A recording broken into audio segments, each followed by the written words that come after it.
আমরা সূরা মুমিনুনটাকে বন্ধু বানাবো। আল্লাহ বলছেন ওয়াল্লাযীনা হুম লিআহদিহিম ওয়া আমানাতিহিম রাউন, আমানত হেফাজত করবে, ওয়াদা হেফাজত করবে 7 নাম্বার।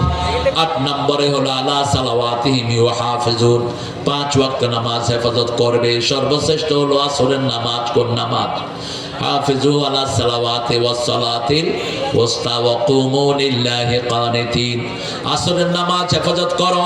সাহাবায়ে কেরাম জিজ্ঞেস করলেন, ইয়া রাসূলুল্লাহ, আসরের এত গুরুত্ব কেন? রাসূল বললেন, রাতের ফেরেশতারা আসরের সময় নিচে নামে, দিনের ফেরেশতারা বিদায় হয়।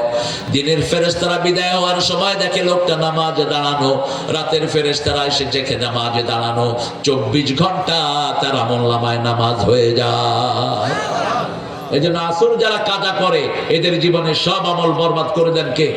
আল্লাহ বরবাদ করে দেয়। খবরদার, 5 ওয়াক্ত নামাজ আমরা পড়বো তো।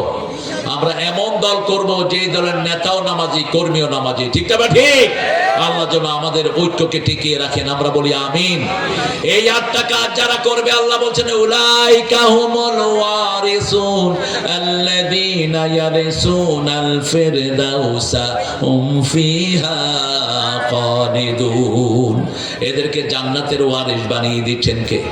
আচ্ছা বলেন তো, পিতার ওয়ারিস কে হয়? জোরে বলেন।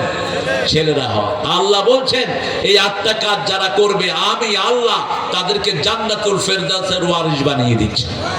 আরো জোরে সুবহানাল্লাহ। এই 8টা কাজ যেন আমরা করতে পারি, আল্লাহ তৌফিক দান করেন। মনে রাখবেন, সবচেয়ে বড় হক হলো কার? আল্লাহর। আল্লাহর হক হলো আল্লাহর সাথে শিরক করা যাবে না। তারপরেই হলো পিতামাতার হক। পিতামাতার হকের ভিতরে মায়ের হক 3 গুণ। মায়ের হক কয় গুণ? 3 গুণ। 3 গুণ খেদমত মায়ের করবেন, তারপরে বাপের। আল্লাহ এই কাজগুলো আমাদেরকে করার তৌফিক দান করেন। পড়েন সুবহানাকা আল্লাহুম্মা ওয়া বিহামদিক আশহাদু আন লা ইলাহা ইল্লা আনতা আস্তাগফিরুকা ওয়া আতুবু ইলাইক। একটু জিকির করেন লা ইলাহা।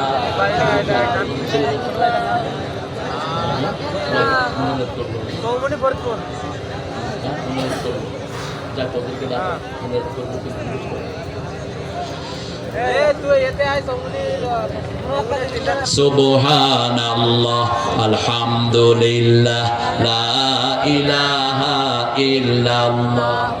সুবহানাল্লাহ আলহামদুলিল্লাহ। আমরা কোথায় কথা বলবে চেয়ারম্যান সাহেব? তাহলে রাখ, এত সময় নাই। হ্যাঁ প্রিয় ভাইরা, আপনারা আজকে আপনাদের আলহামদুলিল্লাহ যে ধৈর্য আমাকে দেখালেন, আমি মুগ্ধ। আল্লাহর কাছে দোয়া করছি, যারা যে কাজ রেখে এসছেন আল্লাহ যেন নিজে তার কাজের বরকত দান করে দেন। আল্লাহর হাবিব বলছেন, কেউ যখন আল্লাহর কাজ প্রথমে করে আল্লাহ নিজে তার কাজটা করে দেয়। আমরা আল্লাহর কাজের গুরুত্ব দিয়েছি, আমাদের কাজগুলো করে দিবেন কে? এই জন্য আজান হলে প্রথম কার কাজ? আল্লাহর কাজ। যখনই কোনো কাজ একসাথে হবে, আল্লাহর কাজ দুনিয়ার কাজ, কারটা আগে করবেন? আল্লাহরটা। কারণ আমরা ফাইনালি কার দিকে যাব? আল্লাহর দিকেই আমরা চলে যাব। আমরা এখন দোয়া করব সবার জন্য। আমাদের প্রিয় চেয়ারম্যান সাহেবের জন্য দোয়া করবেন।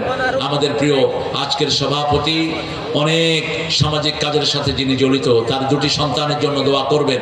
আর বেশি দোয়া করবেন আমাদের মায়েদের জন্য।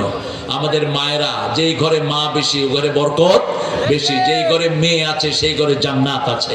কোনো মেয়ের প্রতি বৈষম্যমূলক আচরণ যেন না হয়।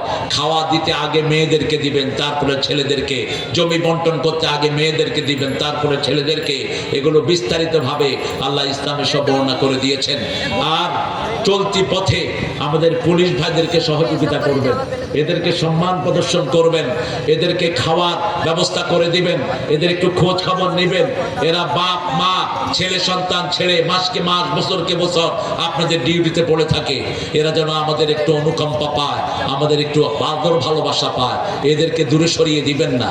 যারা আমাদের পুলিশ বাহিনীকে কলঙ্কিত করেছে এরা কেউ এখন ময়দানে নাই। ঠিক না ঠিক? এখন যে মানুষগুলো আছেন অধিকাংশ কোরআনকে ভালোবাসার মানুষ। এসবি, ডিবি, এনএসআই, এখন বর্ডারে আমাদের আক্রমণ হচ্ছে। আমাদের বিডিআরদের জন্য দোয়া করবেন।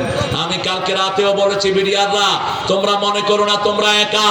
তোমরা মসজিদের মাইকে ঘোষণা দিবা, আমরা প্রত্যেকটি বাঙালি, প্রত্যেকটি বাংলাদেশি বিডিআর হয়ে তোমাদের পাশে দাঁড়াবো।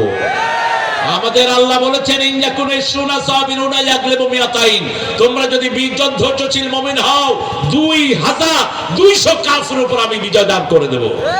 আপনারা একা না, যখন এরা আপনাদেরকে আক্রমণ করে শুধু একটু মেসেজ পাঠাবেন আমাদেরকে, আমরা ইনশাআল্লাহ কেউ ঘরে বসে থাকবো না। ঠিক তবে ঠিক, আমরা আপনাদের পাশে গিয়ে দাঁড়াবো। আমরা একটা লাঠি নিয়ে গেলেও ওই লাঠিকে ছুরির চেয়ে ধারণ করে দিবেন কে? যার যা কিছু আছে তা নিয়ে আমরা এগিয়ে যাব ইনশাআল্লাহ। আল্লাহ আমাদেরকে তৌফিক দান করুন।